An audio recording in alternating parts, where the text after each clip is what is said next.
Saat Jiang Sili sedang membaca 10 perintah untuk pembunuh, Luo Zheng tiba-tiba duduk di tanah. Kemudian, dia terdengar bertanya kepada wasit tidak jauh, "Wasit, lawan saya Jiang Sili tidak ingin melawan saya secara langsung. Bisakah saya istirahat?" Wasit yang memimpin pertempuran memiliki ekspresi yang tidak bisa dijelaskan di wajahnya. Setiap lawan memiliki cara mereka sendiri untuk menyerang. Wasit tidak menjawab pertanyaan Luo Zheng. Namun, pertanyaan Luo Zheng sangat keras. Tidak hanya wasit yang mendengarnya, tetapi banyak murid di arena juga mendengarnya. Karena jarak antara ranah Luo Zheng terlalu besar, semua orang ingin melihat seberapa jauh Luo Zheng bisa melaju di peak competition. Namun, sejak awal, keduanya saling berhadapan di arena tanpa mengucapkan sepatah kata pun.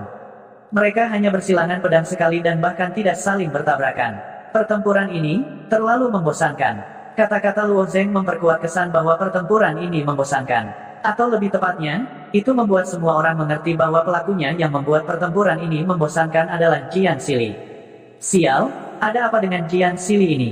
Luo Zheng sangat bosan sehingga dia duduk di tanah, tetapi dia masih tidak berani menyerang. Ya dewa, apakah ini masih pertempuran? Menonton ini, apakah Jiang Sili seorang murid pribadi atau bukan? Dia sangat pandai membual. Mengapa dia menjadi pengecut di arena? Apa 5 besar di Sekte Awan Hijau? Saya pikir dia kelima dari bawah. Itu benar, dia mungkin murid langsung yang paling pemalu. Sampai sekarang, dia tidak berani menunjukkan wajahnya dan bertarung secara langsung. Dia mungkin juga mengaku kalah. Aku akan tidur menonton pertempuran ini. Kata-kata Luo Zheng hanyalah pendahuluan. Segera, itu memicu ketidakpuasan para murid dan mereka mulai mengeluh. Melihat adegan ini, beberapa murid langsung, termasuk kakak senior Pei, Mo Yuxin, dan yang lainnya semuanya tersenyum. Mereka yang mengetahui tali secara alami tahu bahwa Jiang Sili mempraktikkan jalan pembunuhan. Seorang pembunuh secara alami tidak bisa bertarung secara langsung seperti prajurit lainnya.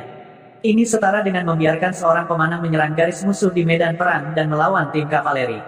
Seni pembunuhan adalah tentang membunuh dengan satu pukulan. Jiang Sili mungkin hanya melakukan satu gerakan di seluruh pertempuran, tetapi satu gerakan itu sudah cukup untuk menentukan hasil dari seluruh pertempuran. Oleh karena itu, bertarung dengan seorang pembunuh yang mengolah cara pembunuhan itu sendiri sangat membosankan. Tetapi di mata para ahli, perang psikologis diam semacam ini bahkan lebih berbahaya daripada pertarungan sungguhan. Dari awal hingga akhir, Jiang Sili mengeksekusi gaya bertarung ini dengan baik. Setidaknya Mo Yuxin, kakak senior Pei, dan beberapa murid langsung lainnya sangat memperhatikannya. Jiang Sili menyembunyikan auranya terlalu baik. Luo Zheng tidak hanya tidak bisa merasakan lokasi Jiang Sili, tetapi murid langsung negara refleksi dewa ini juga tidak bisa merasakan lokasi Jiang Sili. Namun, karena kata-kata Luo Zheng, suasana yang diciptakan oleh Jiang Sili langsung hancur. Teguran dari banyak murid hampir membuat seluruh arena menjadi lelucon. Teknik penyembunyian mendalam Jiang Sili juga menjadi bahan tertawaan banyak murid. Kakak senior Pei, yang selalu stabil seperti gunung, juga berkata sambil tersenyum, Luo Zheng ini terlalu jahat. Aku ingin tahu bagaimana perasaan Jiang Sili, yang bersembunyi di kegelapan. Kurasa dia diam-diam memuntahkan darah. Mata Mo Yuxin berbinar saat dia berkata, aku tak sabar untuk bertarung dengan Luo Zheng lebih dan lebih lagi. Jika aku menang melawannya, aku bisa melakukan apapun yang aku mau padanya. Apa yang harus aku lakukan dengannya? Apakah kamu tidak takut kehilangan dia dan membiarkan dia melakukan apapun yang dia inginkan? Kakak senior Pei bertanya sambil tersenyum. Mo Yuxin menunjukkan ekspresi acuh tak acuh dan tiba-tiba berkata dengan suara kekanak-kanakan, kalau begitu biarkan dia melakukan apapun yang dia inginkan. Aku ingin tahu bagaimana dia akan berurusan denganku. Kakak senior Pei memutar matanya dan duduk tegak di tanah. Menghadapi adik perempuan juniornya yang gila ini, itu normal baginya untuk tidak bisa berkata-kata. Jiang Sili, yang bersembunyi di kegelapan, hampir muntah darah.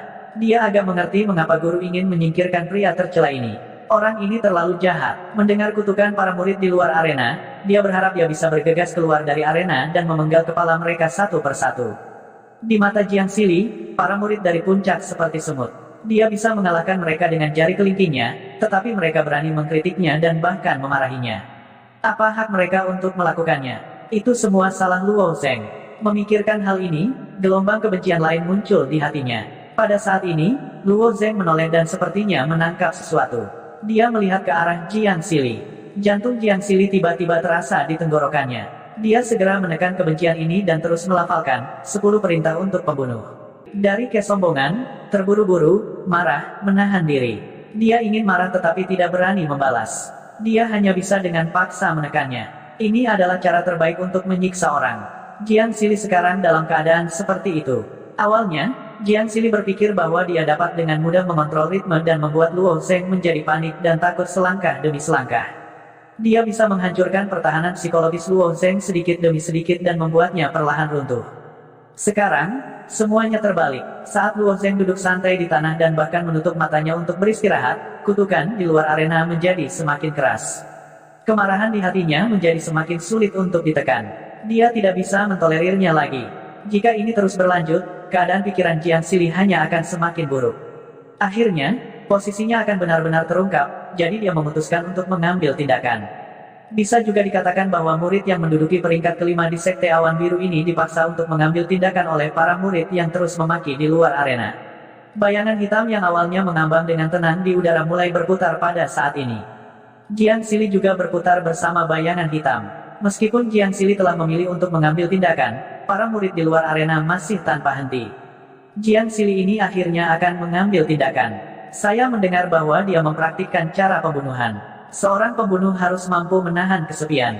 Dia tidak bisa menahannya begitu cepat. Saya pikir dia akan kalah dalam pertempuran ini. Saya juga berpikir begitu. Sebagai seorang pembunuh, seseorang harus memiliki kesadaran akan seorang pembunuh. Hanya keadaan pikiran ini saja yang jauh dari Jiang Xili. Mendengar komentar para murid itu, Jiang Xili hampir muntah darah. Idiot ini terlalu banyak. Jika dia tidak mengambil tindakan, orang-orang ini akan memarahinya. Sekarang dia mengambil tindakan, orang-orang ini masih bisa menemukan alasan untuk menyerangnya. Itu terlalu banyak, tetapi pada saat ini, Jiang Xili tidak punya waktu untuk mengganggu mereka. Begitu seorang pembunuh memutuskan untuk mengambil tindakan, dia harus membunuh mangsanya dalam satu pukulan. Tidak ada jalan kembali, dia harus mengambil nyawa Luo Zheng. Bayangan hitam berputar semakin cepat, begitu pula kecepatan Jiang Xili. Tapi yang membuat Jiang Xili bingung adalah Luo Zheng masih duduk di tanah dengan mata terpejam. Seolah-olah dia tidak peduli dengan apa yang terjadi di depannya. Orang ini masih bisa mempertahankan penampilan yang begitu tenang. Dia memandang rendah orang lain.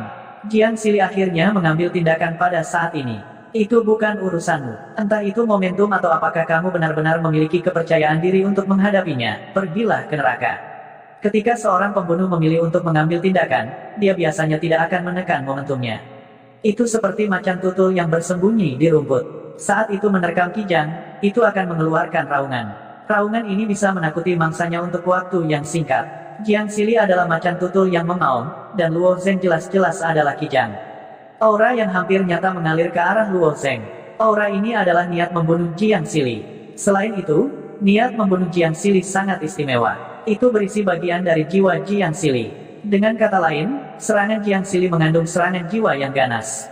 Bahkan jika itu adalah prajurit ranah refleksi jiwa, tidak banyak orang yang bisa menahan serangan jiwa, tetapi Luo Zheng hanyalah prajurit tingkat kedua Xiantian, jadi tidak mungkin baginya untuk menahan serangan jiwa Ye Xiwen.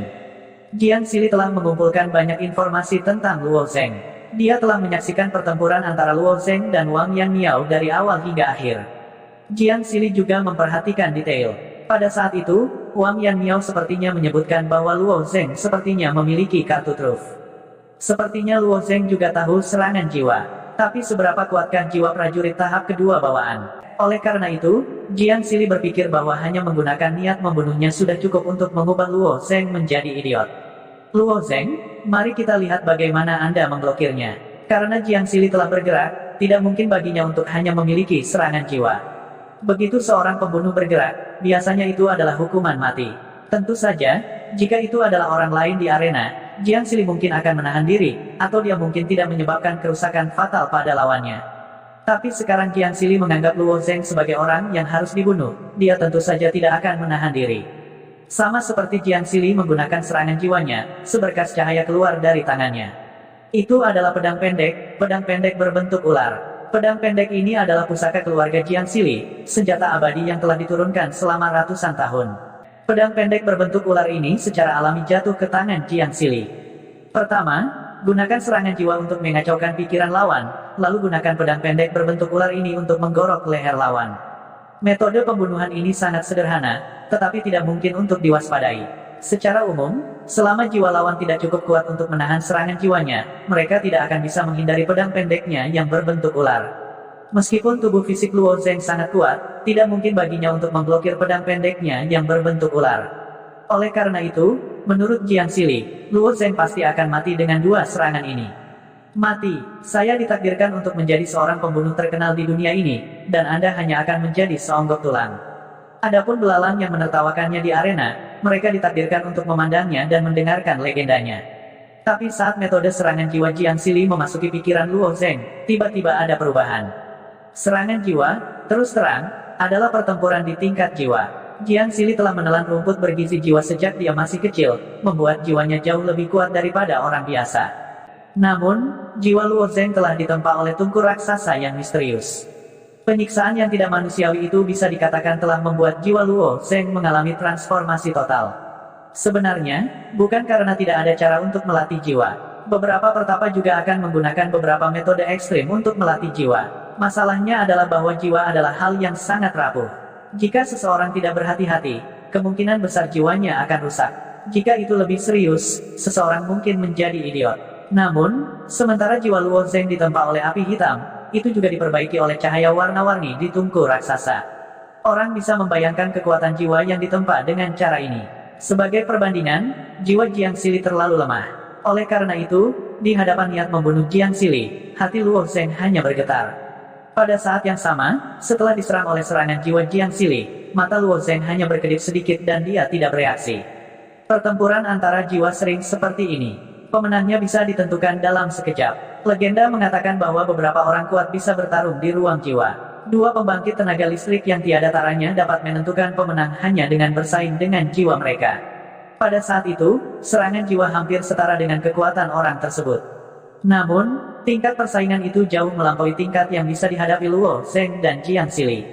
Serangan jiwa, Luo Zeng mencibir. Setelah memblokir serangan jiwa Jiang Sili yang dipenuhi dengan niat membunuh, lonjakan abu-abu kental di benaknya. Lonjakan tiba-tiba muncul dari antara alis Luo Zeng dan langsung menuju Jiang Sili. Pada saat yang sama, Luo Zeng juga memiliki belati terbang di tangannya. Belati terbang yang rusak, seberapa mirip metode pembunuhan ganda Jiang Sili dengan metode Luo Zeng. Mereka berdua menggunakan serangan jiwa untuk setrum lawan dan belati terbang untuk membunuh. Alasan mengapa Luo Zeng tidak menggunakan metode ini adalah karena dia ingin menyimpan kartu asnya untuk nanti. Di sisi lain, kumpulan metode ini adalah jurus pembunuh Luo Zeng. Dengan ketajaman belati terbang yang patah, Luo Zeng takut dia tidak bisa mengendalikannya dengan baik. Jika dia ceroboh, itu mungkin merenggut nyawa orang lain. Meskipun semua orang melakukan yang terbaik di arena, kadang-kadang akan ada cedera serius dan bahkan kematian. Namun, arena bukanlah medan perang hidup dan mati, jadi Luo Zeng masih harus mematuhi intinya. Tapi sekarang, garis bawah Luo Zeng telah dilanggar, karena dia merasakan niat membunuh Jiang Sili terhadapnya. Sejak awal, tujuan orang ini bukan untuk mengalahkannya, tetapi untuk membunuhnya. Untuk kebaikan dan kejahatan, Luo Zeng memiliki seperangkat standar di hatinya. Kumpulan standar ini sangat sederhana. Jika orang lain baik padanya, maka dia akan baik kepada mereka. Jika orang lain ingin membunuhnya, maka tidak ada ruang untuk belas kasihan. Bersikap baik kepada musuh berarti kejam terhadap diri sendiri. Meskipun Wang Yanmiao sebelumnya tercela, Luo Zeng tidak merasakan niat membunuh dari Wang Yanmiao. Karena Wang Yanmiao hanya ingin menginjaknya dengan kejam, ingin menghancurkan hati seni bela dirinya, jadi Luo Zeng membiarkan Wang Yanmiao pergi. Bahkan ketika Wang Yanmiao jatuh ke dalam penyimpangan Qi, dia bahkan membantunya. Tapi Jiang Sili ini memiliki niat membunuh terhadapnya, jadi Luo Zeng tidak keberatan. Sebenarnya, sejak awal, Luo Zeng sangat waspada dengan niat membunuh Jiang Sili. Luo Zeng secara kasar bisa menebak bahwa niat membunuh Jiang Sili terhadapnya terinspirasi oleh Immortal Sea King dan Immortal Tianxiong. Namun, spekulasi ini hanya bisa tetap ada di benak Luo Zeng. Secara alami, dia tidak akan mengatakan itu kepada para murid Sekte Awan Biru sebelum pertempuran dimulai. Sementara Luo Zeng berjaga-jaga, dia juga memahami mentalitas Jiang Sili. Sejujurnya, jika Jiang Sili terus membuang waktu dengan Luo Zeng benar-benar tidak memiliki solusi yang baik. Namun, Jiang Sili marah dengan kata-katanya. Luo Zeng mengerti bahwa meskipun dia sangat kuat, dia bukan pembunuh yang kompeten. Itulah sebabnya Luo Zeng duduk di tanah dan mengucapkan kata-kata itu, membuat para murid Sekte Awan Biru semakin membuat Jiang Sili marah. Ketika Jiang Sili merasakan bahwa Luo Zeng telah memblokir serangan jiwanya, ekspresinya berubah drastis. Dia menyadari bahwa dia sangat salah. Teknik jiwa Luo Zheng yang disebutkan Wang Yanniao jelas merupakan salah satu kartu truf Luo Zheng. Bagaimana ini bisa terjadi? Bagaimana ini bisa terjadi? Dengan kekuatan tahap kedua bawaan, tubuh fisiknya sudah sangat kuat. Bagaimana jiwanya bisa begitu kuat juga? Serangan jiwanya tidak membahayakan dirinya. Apakah orang ini masih manusia? Saat dia meneriakkan pertanyaan-pertanyaan ini di dalam hatinya, Luo Zheng Soul Stunning Spike telah memulai serangan baliknya. Soul Spike langsung menembus pikiran Jiang Sili. Tiba-tiba, Jiang Sili merasa jiwanya menderita pukulan yang kuat. Pukulan semacam ini hampir membuatnya pingsan karena kesakitan. Namun, dibandingkan dengan lawan Luo Zheng sebelumnya, kinerja Jiang Sili tidak terlalu buruk. Karena Jiang Sili telah memelihara jiwanya sejak dia masih kecil, jiwanya jauh lebih kuat daripada prajurit rata-rata. Meskipun Soul Stunning Spike milik Luo Zheng sangat kuat, jiwa Jiang Sili masih mampu menahannya. Karena itu, meskipun Jiang Sili merasa tidak nyaman, dia tidak benar-benar pingsan. Bahkan jika dia kalah dalam pertempuran jiwa, dia masih memiliki pedang pendek berbentuk ular. Selama pedang pendek berbentuk ular itu menembus tubuh Luo Zheng, dia pasti tidak akan selamat. Tetapi pada saat ini, dia melihat belati terbang yang patah muncul di tangan Luo Zheng. Sepotong sampah, Jiang Sili mendengus dingin di dalam hatinya. Anda ingin memblokir pedang pendek berbentuk ular saya dengan ini.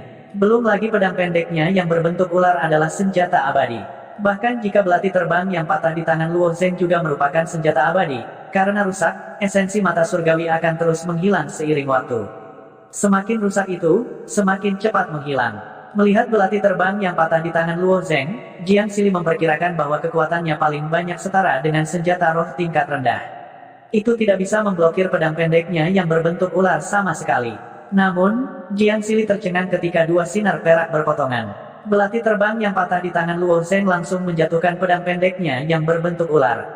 Jiang Sili dengan jelas melihat bahwa ada chip di bilah pedang pendeknya yang berbentuk ular. Ini karena dua belati terbang tidak saling bersilangan dalam garis lurus. Pedang pendek berbentuk ular itu hanya melewati belati terbang yang patah dari samping, jadi kerusakannya minimal.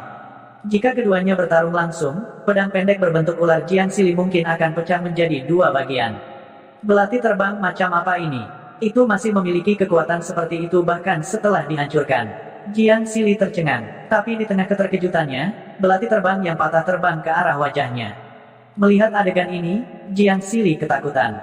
Jika dia tertusuk oleh belati terbang yang patah ini, hidupnya akan berakhir di sini.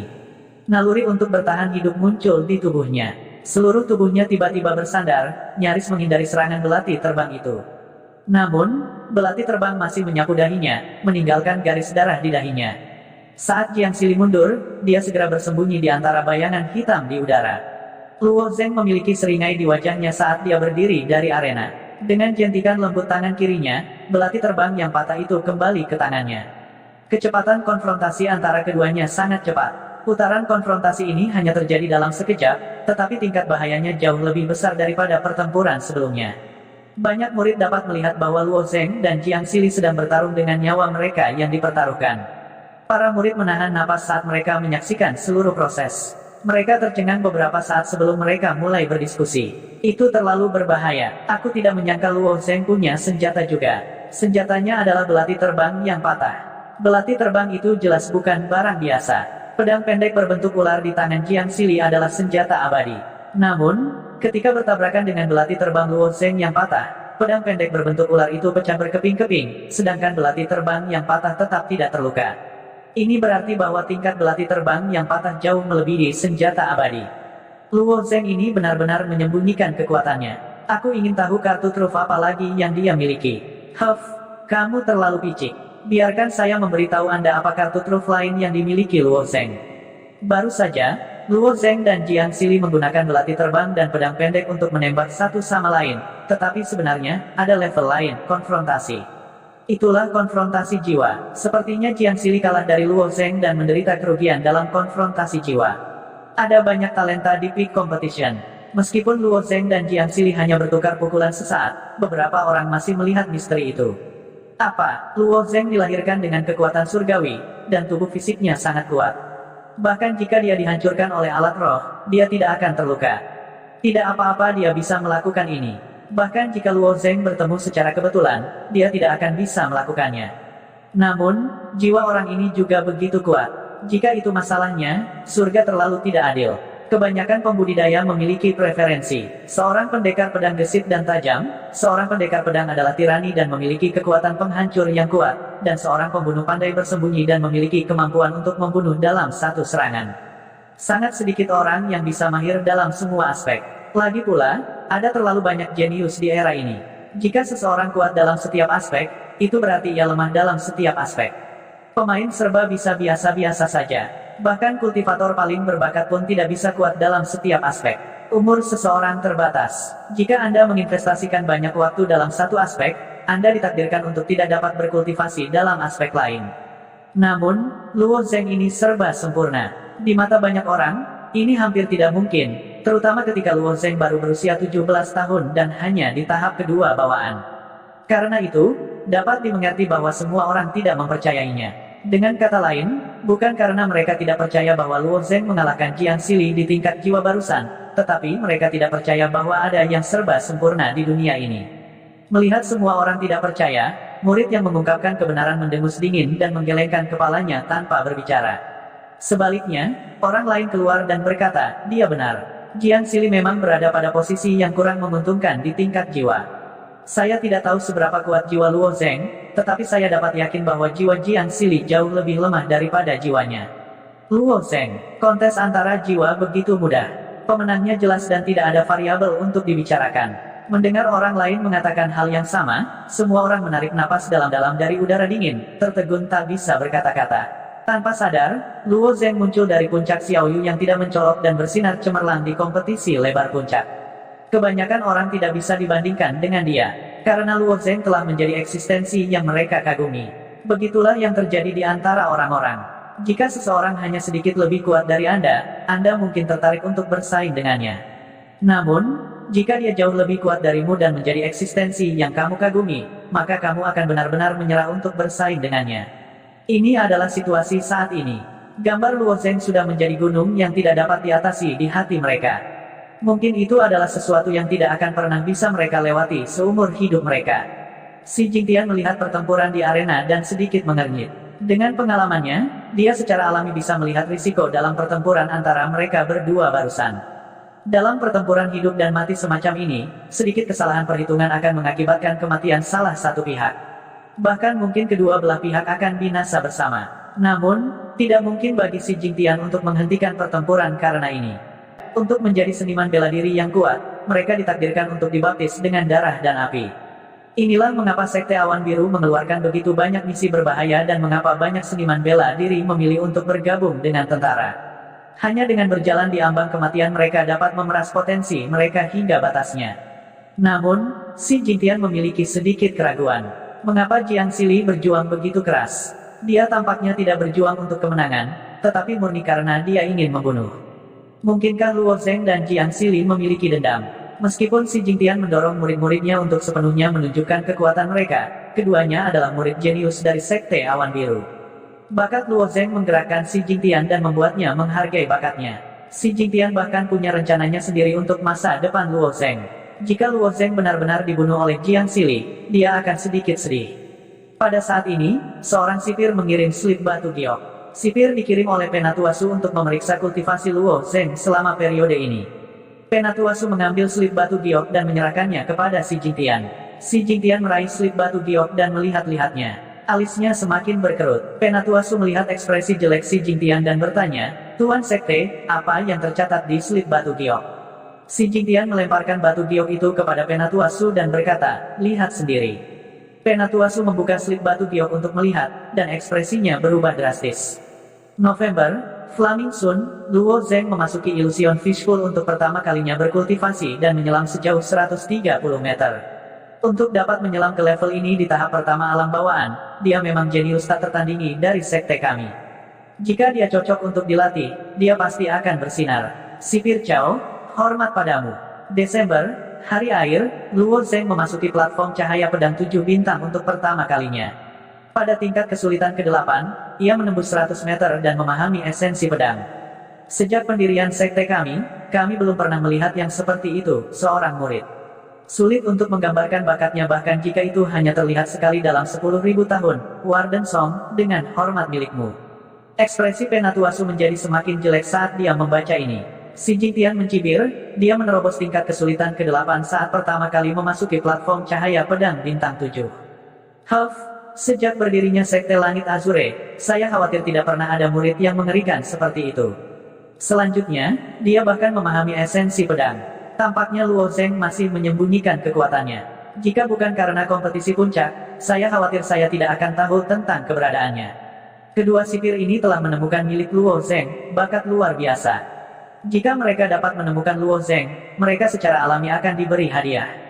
Bagaimanapun, ini adalah salah satu tanggung jawab mereka. Tetapi ketika laporan ini muncul, mereka diblokir oleh guru spiritual. Guru spiritual Tianxiong dan guru spiritual Ziking itu, kan? Kedua hal lama itu hanya berkultivasi ke alam refleksi surgawi dengan bantuan sumber daya Sekte Langit Azure. Mereka berpikir bahwa mereka bukan apa-apa di Sekte Langit Azure. Saat si Jingtian berbicara, dia menatap arena. Dia mengangkat alisnya lagi dan melanjutkan, aku tidak tahu konflik apa yang dimiliki kedua orang tua itu dengan Luo Zheng. Mereka hanya ingin membunuh Luo Zheng. Apalagi, mereka cukup berani untuk bermain trik di kompetisi puncak. Jiang Xili itu adalah murid pribadi Ziking, kan? Tidak heran dia menggunakan langkah fatal sejak awal. Mendengar kata-kata si Jingtian, ekspresi Elder Su tiba-tiba berubah.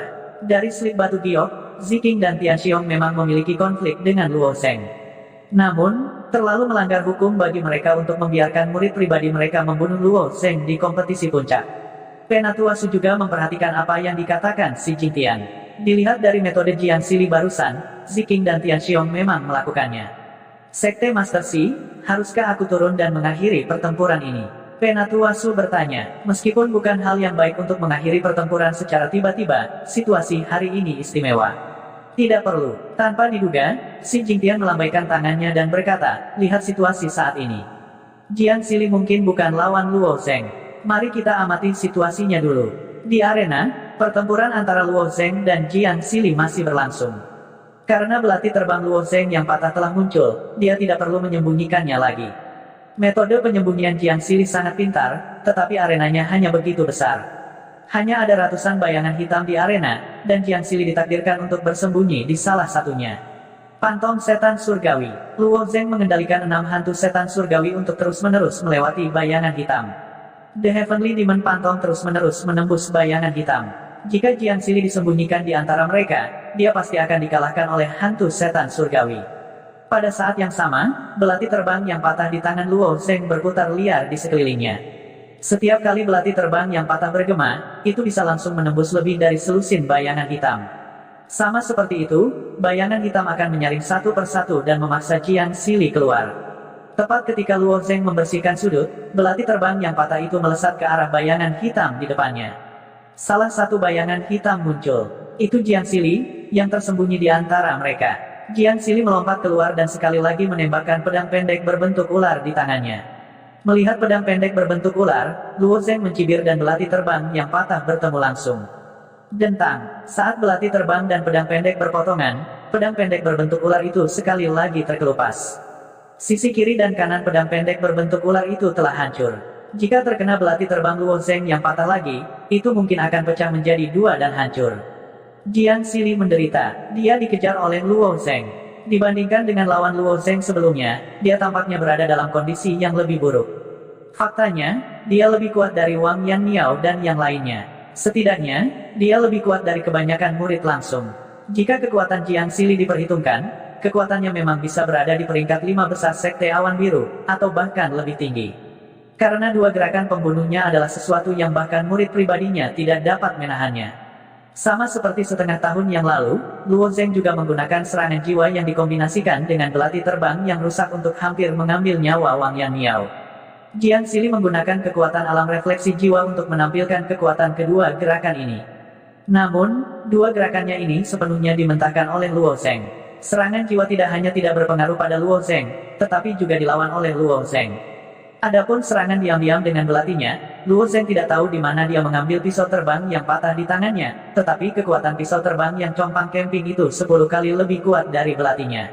Itu tidak masuk akal. Jiang Xili ingin menyerah. Dia bahkan punya firasat bahwa jika dia tidak mengakui kekalahan kepada wasit, dia mungkin akan mati di tangan Luo Zheng. Begitu dia dipaksa keluar, dia segera bersembunyi di bayangan gelap lainnya. Tepat ketika Jiang Xili hendak mengakui kekalahan, dia tiba-tiba mendengar transmisi suara True Essence. Orang yang menggunakan transmisi suara adalah Immortal Seeking. Awalnya, rencana Immortal Seeking adalah membiarkan Jiang Xili berpura-pura melakukan kesalahan selama pertempuran dan salah membunuh Luo Zeng. Kemungkinan hal seperti itu terjadi dalam pertempuran antara pembangkit tenaga listrik tidak kecil. Karena seorang murid di level Jiang Xili harus habis-habisan melawan musuh. Hampir tidak ada ruang untuk belas kasihan. Begitu dia menahan, itu akan memberi lawan kesempatan untuk mengambil keuntungan darinya. Ketika dia berusaha sekuat tenaga, secara alami sulit untuk berhenti. Keliru membunuh, secara alami akan menjadi hal yang biasa. Selain itu, dengan budidaya Jiang Xili dari Dao of Assassination, itu semua tentang pembunuhan satu pukulan. Rencana Daoist Master Tianxiong awalnya sangat bagus. Tetapi apakah itu Immortal Tianxiong, Immortal Seeking, atau bahkan Jiang Xili sendiri, mereka tidak berharap Luo Zeng bersembunyi begitu dalam. Serangan jiwa yang sangat dibanggakan Jiang Xili tidak menimbulkan masalah bagi Luo Zeng. Sebaliknya, serangan jiwa Luo Zeng membuat Jiang Xili menderita. Kemudian, pedang pendek berbentuk ular Jiang Xili dikalahkan sepenuhnya oleh pisau terbang yang patah di tangan Luo Zeng. Tidak ada keadilan dalam hal ini. Ternyata Luo Zeng tidak menggunakan kekuatan penuhnya dalam begitu banyak pertempuran sebelumnya. Karena Jiang Xili tidak bisa menjadi lawan Luo Zeng, maka rencana mereka tentu saja sia-sia. Terlebih lagi, Jiang Xili merasakan niat membunuh Luo Zeng. Dia merasa bahwa jika dia tidak mengakui kekalahan, Luo Zeng kemungkinan besar akan membunuhnya. Tetapi pada saat ini, Immortal Seeking tiba-tiba mengirim transmisi suara ke Jiang Xili, menyuruhnya untuk tidak mengakui kekalahan. Xili, jangan mengaku kalah. Jiang Xili, yang tersembunyi di balik bayang-bayang, tampak mengerikan. Bagaimana dia bisa terus bertarung melawan Luo Zeng, cabul ini? Jiang Xili tidak punya cara untuk berurusan dengan belati terbang yang tidak bisa dihancurkan di tangan Luo Zeng, belum lagi yang lainnya. Tuan, jika saya tidak mengakui kekalahan, saya khawatir saya akan dibunuh oleh Luo Zeng lain kali. Jiang Xili berkata dengan muram melalui transmisi suara. Pada saat ini, Luo Zeng terus-menerus menghancurkan bayangan yang telah dia buat.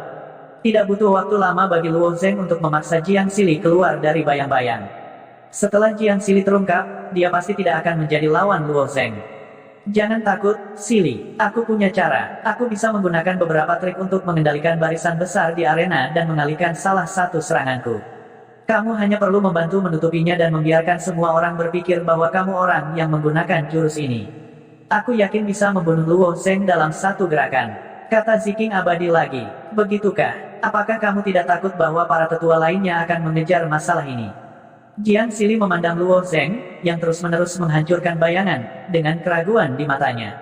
Terus terang, tuannya mengambil risiko dengan melakukan itu. Meskipun kompetisi puncak tidak sepenuhnya adil, misalnya, penyihir kecil, Mo Yuxin, jelas-jelas melanggar aturan, tetapi dia tidak dieliminasi oleh wasit. Namun, situasi seperti itu tidak berbahaya, dan para tetua tidak akan melanjutkan masalah ini. Tapi sekarang, Immortal Seeking ingin menggunakan arai ilusi untuk secara langsung mengalihkan serangannya. Ini setara dengan Immortal Seeking yang secara pribadi membunuh Luo Zeng. Jika dia terkena, dampaknya akan sangat buruk. Jiang Xili ingin menolak, tetapi dia tidak bisa memaksa dirinya untuk mengatakannya. Jiang Xili mampu tumbuh ke tahap ini karena dia telah memperoleh warisan dari klan bayangan. Tetapi setelah seluruh klan bayangan dikalahkan, orang-orang klan bayangan menjalani kehidupan yang menyedihkan di wilayah timur.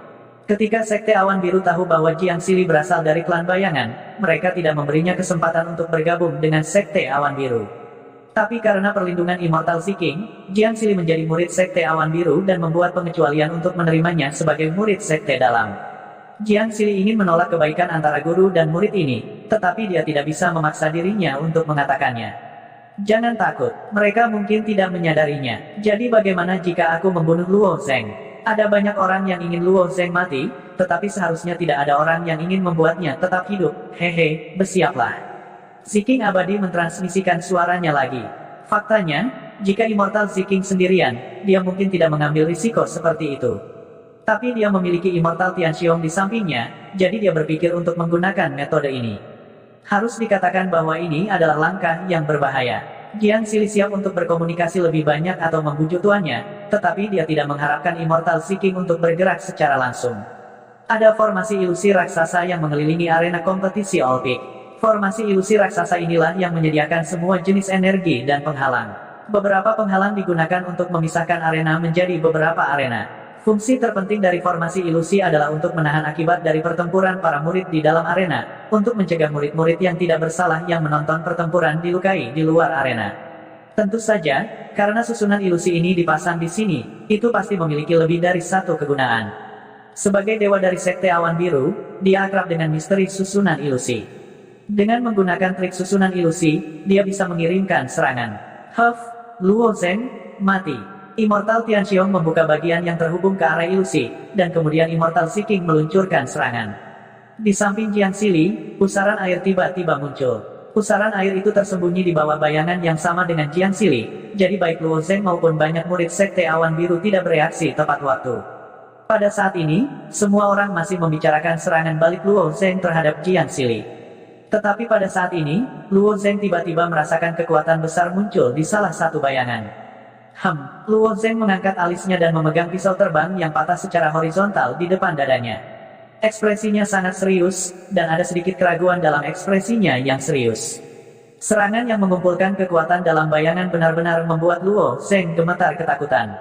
Apakah ini kekuatan sejati Jiang Xili? Atau apakah dia mengaktifkan semacam potensi yang mengharuskannya membayar harga untuk melepaskan kekuatannya? Sesuatu telah salah. Rasa bahaya yang ekstrim muncul di hati Luo Zeng. Baru saja, Jiang Xili dipaksa ke dalam keadaan menyesal dengan caranya sendiri. Jika dia memiliki teknik rahasia seperti itu, dia tidak akan menunggu sampai sekarang untuk menggunakannya. Tapi bagaimana mungkin Jiang Xili masih meluncurkan serangan yang begitu menakutkan saat ini? Tidak banyak waktu bagi Luo Zeng untuk berpikir. Cahaya ungu tiba-tiba keluar dari bayangan. Cahaya ungu menyapu Luo Zeng dalam bentuk spiral, dan kekuatan yang terkandung di dalamnya hampir menekan Luo Zeng sampai mati lemas. Ini tidak mungkin serangan Jiang Xili. Seseorang telah bergerak. Apakah itu Ziking yang disempurnakan? Atau Tianxiong yang disempurnakan? Mereka justru berani bergerak di arena peak competition. Beraninya mereka. Apakah orang-orang yang disempurnakan ini benar-benar melanggar hukum di Sekte Awan Biru? Semuanya, lihat, serangan balik Jiang Xili. Bagaimana bisa begitu kuat? Apakah Jiang Xili begitu kuat? Mungkinkah dia telah menyembunyikan kekuatannya selama ini? Masuk akal, ini, bahkan murid-murid top dari Sekte Awan Biru baru saja memasuki negara refleksi dewa. Secara umum, masuk dan keluar dari keadaan refleksi dewa dapat diklasifikasikan sebagai tahap pertama hingga ketiga dari keadaan refleksi dewa.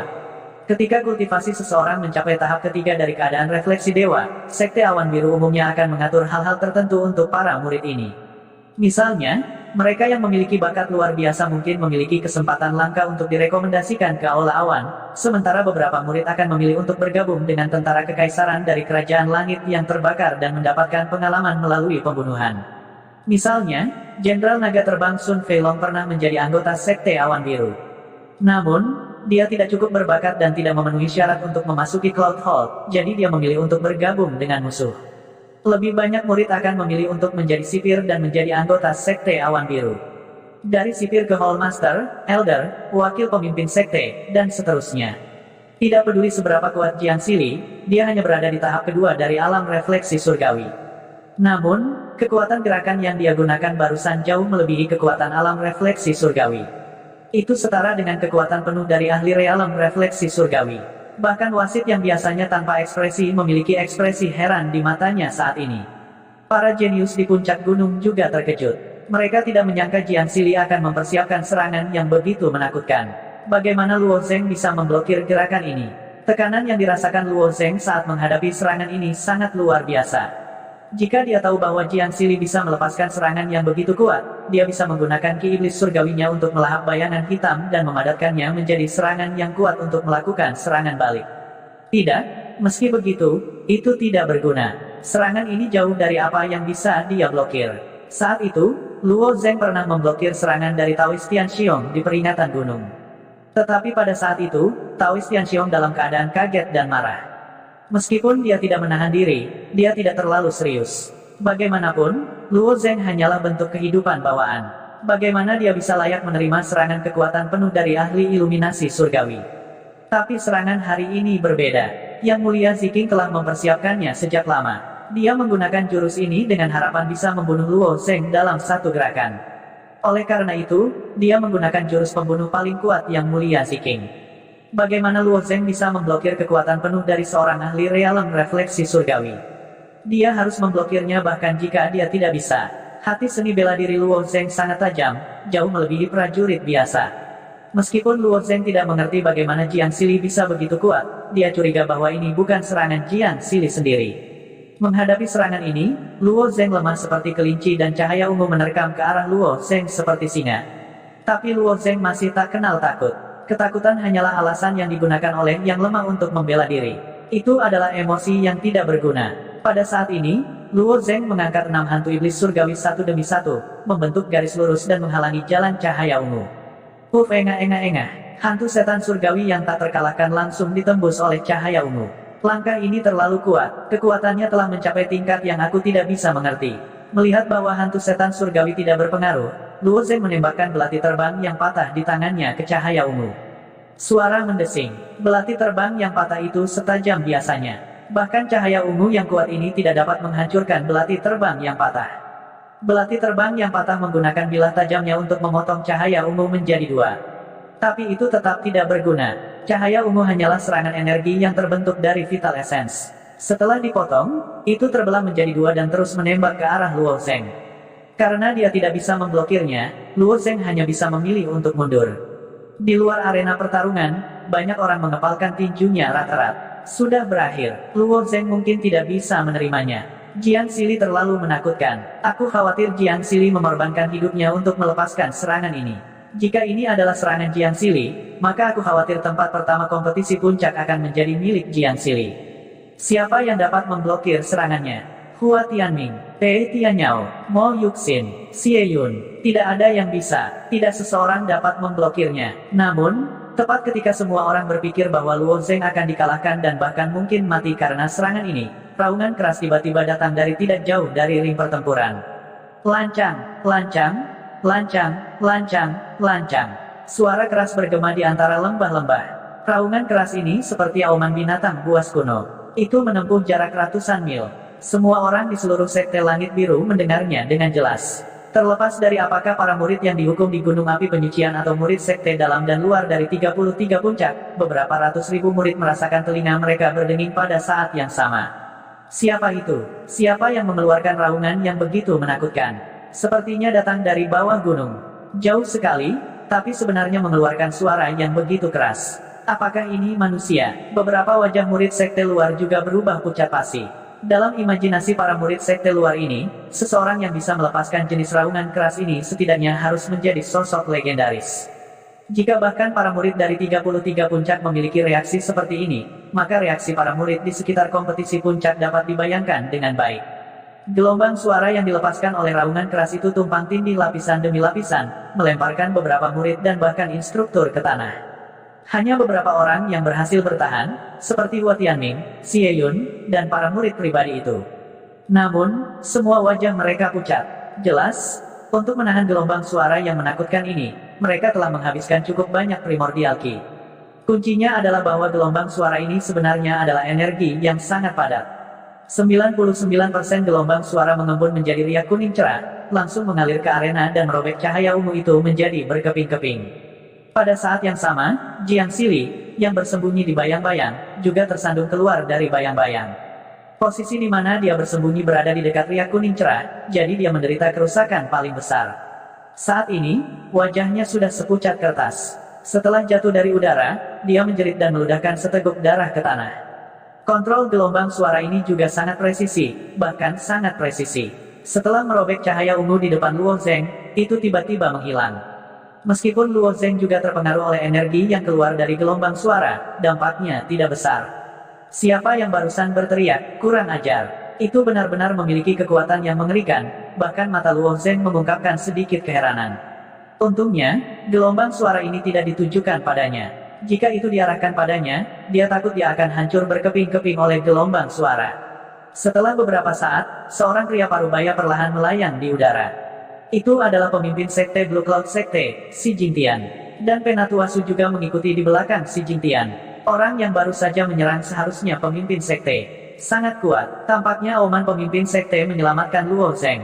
Mengapa pemimpin sekte menyerang? Apakah ini kekuatan pemimpin sekte? Ini benar-benar tak terduga. Jika dia tidak memadatkan gelombang suara dan menyebarkannya, aku khawatir raungan ini akan membunuh semua orang di sini. Pada saat ini, beberapa sesepuh yang menjadi tuan rumah kompetisi, serta para juri, menangkupkan tangan mereka dan membungkuk kepada si Jingtian. Salam, pemimpin sekte. Luo Zeng mengangkat kepalanya dan menatap si Jingtian. Hatinya tidak bisa tenang untuk waktu yang lama. Jalan seni bela diri memang luar biasa. Kapan saya bisa berkultivasi ke tingkat pemimpin sekte? Si Jingtian melirik Luo Zeng dengan acuh tak acuh dan berkata dengan nada serius, Tian Xiong, Si King, kalian berdua, keluar dari sini. Mendengar kata-kata si Jingtian, banyak murid bingung. Tian Xiong, Si King. Dia seharusnya mengacu pada Tian Xiong yang disempurnakan dan Si King yang disempurnakan, salah satu dari 10 master sempurna dari Sekte Awan Biru, kan? Apakah alasan mengapa master sekte baru saja meraung marah karena keduanya? Namun, sebagian besar murid tidak dapat memahami mengapa pertempuran di arena melibatkan dua master sempurna dari Sekte Awan Biru. Murid-murid Sekte Awan Biru tidak bisa mengerti, tetapi beberapa aula master dan tetua yang hadir sudah mengetahui apa yang sedang terjadi. Cahaya ungu yang baru saja dilepaskan Jiang Sili tidak berasal dari tangan Jiang Sili. Jiang Sili adalah seorang jenius yang jarang terlihat dalam ratusan tahun, dan karena keluarganya, Jiang Sili juga memperoleh kesempatan besar. Namun, bagaimana mungkin Jiang Sili, yang baru saja memasuki keadaan refleksi surgawi, melepaskan kekuatan keadaan refleksi surgawi? Faktanya, saat cahaya ungu muncul, beberapa sesepuh sudah mengerti bahwa Si King yang sempurna yang telah bergerak. Sesepuh ini memilih untuk melindungi diri mereka sendiri. Meskipun merupakan pelanggaran serius terhadap aturan untuk bergerak di arena, Jiang Sili, bagaimanapun, adalah murid pribadi dan murid Si King yang disempurnakan. Siapa Luo Zeng? Apakah dia hanya seorang seniman bela diri jenius dari latar belakang akar rumput? Siapa yang mau membela orang akar rumput? Namun, mereka salah. Para master dan sesepuh yang disempurnakan ini telah berada di posisi tinggi untuk waktu yang lama dan telah melupakan niat asli dari Sekte Awan Biru sejak didirikan. Sebagai tanah suci seni bela diri di wilayah timur, Sekte Awan Biru bukanlah untuk digunakan oleh para master dan sesepuh sempurna ini untuk pensiun dan keuntungan. Tujuan dari Sekte Awan Biru adalah untuk menemukan murid jenius dari seluruh wilayah timur untuk Aula Yun. Ini juga alasan mengapa si Jingtian jarang mengelola urusan internal Sekte Awan Biru. Namun, dia harus secara pribadi berpartisipasi dalam kompetisi Olympic yang diadakan setiap 3 tahun sekali. Dia perlu memeriksa para jenius dari Sekte Awan Biru selama kompetisi Olympic dan mengirim mutiara paling terang ke Aula Awan. Menurut pendapat si Jingtian, Luo Zeng dapat dikatakan sebagai mutiara yang paling menarik perhatian sejak ia menjadi Sekte Master selama bertahun-tahun. Dia bahkan memiliki firasat bahwa bahkan jika dia dikirim ke Aula Yun, yang penuh dengan bakat dan mengumpulkan murid-murid dari seluruh wilayah timur, barat, selatan, dan tengah, mereka tidak dapat mengabaikan bakat Luo Zeng. Karena itu, si Jingtian menyaksikan setiap pertempuran Luo Zeng dengan penuh minat. Ketertarikannya pada Luo Zeng jauh melebihi minat murid-murid pribadi yang memiliki bakat yang sama. Salah satu alasannya adalah karena Luo Zeng berasal dari latar belakang akar rumput. Si Jingtian sendiri juga berasal dari latar belakang akar rumput. Berdiri pada ketinggiannya saat ini, dia sangat jelas bahwa murid-murid pribadi itu memiliki semua jenis sumber daya untuk kultivasi mereka sejak mereka mulai berkultivasi. Namun, Luo Zeng berasal dari latar belakang akar rumput dan tidak memiliki banyak sumber daya untuk kultivasinya. Fakta bahwa dia bisa mencapai prestasinya saat ini hanya bisa berarti bahwa bakatnya bahkan lebih kuat. Namun, mutiara yang sangat dipikirkan si Jingtian ini dibunuh oleh master sempurna dari Sekte Langit Cerah di depan mata semua orang. Ini bukan lagi masalah menyinggung wajah master sekte si Jingtian. Ini sudah melewati garis bawahnya. Pada saat ini, wajah Perfected Tian Xiong dan Perfected Si King sudah pucat pasi. Mereka berdua tidak bisa lagi mempertahankan sikap seperti orang bijak dan tersandung. Baru saja, serangan habis-habisan Si King yang sempurna hampir berhasil. Sedikit kebanggaan bahkan muncul di wajah Perfected Tian Xiong. Di mata Tian Xiong yang disempurnakan, Luo Zeng hanyalah seekor belalang. Tidak peduli seberapa bagus belalang ini, dia akan tetap mati di tangannya. Tidak peduli berapa banyak kekuatan yang Luo Zeng sembunyikan, dia ditakdirkan untuk tidak dapat melarikan diri dari serangan habis-habisan Perfected Si King. Namun, tepat saat serangan ini akan berhasil, raungan marah menghancurkan cahaya ungu yang telah dikirim Si King sempurna. Ketika mereka berdua mendengar raungan master sekte mereka, hati mereka bergetar hebat. Mereka menyadari bahwa mereka telah salah, sangat salah. Ya, memang, tidak ada yang akan berdiri di pihak Luo Zeng. Apakah itu sesepuh, master yang disempurnakan, atau Master Hall? Tidak ada gunanya menyinggung Si King dan Tian Xiong yang disempurnakan dan melangkah maju untuk melindungi Luo Zeng. Mereka bukan saudara atau teman dengan Luo Zeng, jadi tidak ada gunanya melakukan hal tanpa pamrih seperti itu. Namun, mereka telah melupakan Si Jingtian. Mungkin karena Si Jingtian tidak muncul terlalu lama dan tidak terlalu lama ikut campur dalam urusan Sekte Awan Biru. Ini membuat Ziking yang disempurnakan dan Tianxiong yang disempurnakan secara keliru berpikir bahwa mereka dapat mengendalikan segala sesuatu di Sekte Awan Biru. Ilusi inilah yang membuat kedua master sempurna berani membunuh orang di kompetisi puncak. Sekte, Master Sekte, mereka berdua dengan malu-malu membungkuk pada Si Jingtian. Aku tidak tahu siapa yang memberimu keberanian, atau apakah kamu sebodoh anjing, atau apakah kamu benar-benar lupa tentang keberadaanku, Master Sekte. Beraninya kamu membunuh orang dengan begitu berani di kompetisi puncak. Si Jingtian berkata dengan tegas. Ketika para murid Sekte Awan Biru mendengar kata-kata Si Jingtian, mereka akhirnya mengerti apa yang telah terjadi. Ternyata cahaya ungu tadi bukanlah serangan Jiang Sili, melainkan dua master sempurna. 10 guru yang disempurnakan pada dasarnya berada di alam refleksi surgawi. Cahaya ungu itu tentu saja bukan sesuatu yang bisa diblokir oleh Luo Zheng. Tapi bagaimana Luo Zheng menyinggung kedua master sempurna ini? Mungkin pertanyaan ini sudah tidak penting lagi. Kuncinya adalah bahwa Si Jingtian sangat marah sekarang. Kedua master sempurna ini terlalu tak tahu malu. Mereka benar-benar menyerang seorang junior di arena. Banyak murid juga dipenuhi dengan kemarahan pada saat ini, tetapi pada saat ini, suasana di dekat arena mendekati keadaan beku. Tidak ada murid yang berani membahas masalah ini secara pribadi. Namun, itu berbeda untuk para murid dari 33 puncak. Sekte Awan Biru ini terlalu gelap. Guru sempurna macam apa yang berani membunuh seseorang di kompetisi puncak? Dikatakan bahwa aturan Sekte Awan Biru itu ketat, tapi aku khawatir aturan ini hanya berlaku untuk kita para murid. Itu sama sekali tidak membatasi para master yang disempurnakan itu. Mereka harus dihukum berat. Jadi bagaimana jika mereka adalah master yang disempurnakan? Kita harus membunuh. Para murid dari 33 puncak semuanya gempar. Namun, tempat kompetisi puncak jauh dari 33 puncak, dan murid-murid itu secara alami tidak memiliki kekuatan mengerikan dari Si Jingtian. Secara alami, suara mereka tidak bisa sampai sejauh itu. Master Sekte, bukan seperti yang Anda pikirkan. Saya baru saja menyerang, tetapi saya bingung. Itu dia, Yang Mulia Surga yang mendesak saya, jadi saya, karakter Immortal Seeking tidak sekejam Heaven Venerable. Sebelumnya, dia memang sangat ragu untuk menyerang. Seeking, jangan memfitnahku. Jiang Sili adalah muridmu, dan kamulah yang barusan menyerang. Sekarang kamu menyalahkanku sendirian. Pada saat ini, Yang Mulia Surga hanya bisa mencoba yang terbaik untuk melepaskan diri dari ini urusan.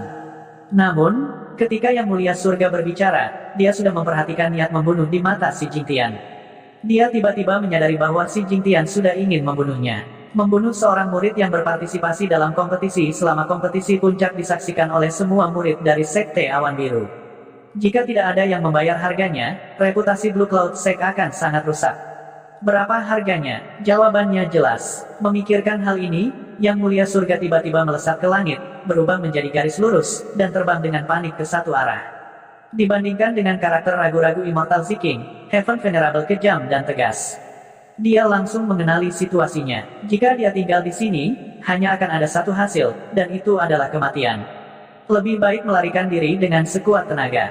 Mungkin dia bisa melarikan diri dengan nyawanya. Cerita bersambung. Terima kasih yang telah menonton. Jangan lupa like, comment, and subscribe, karena subscribe itu gratis.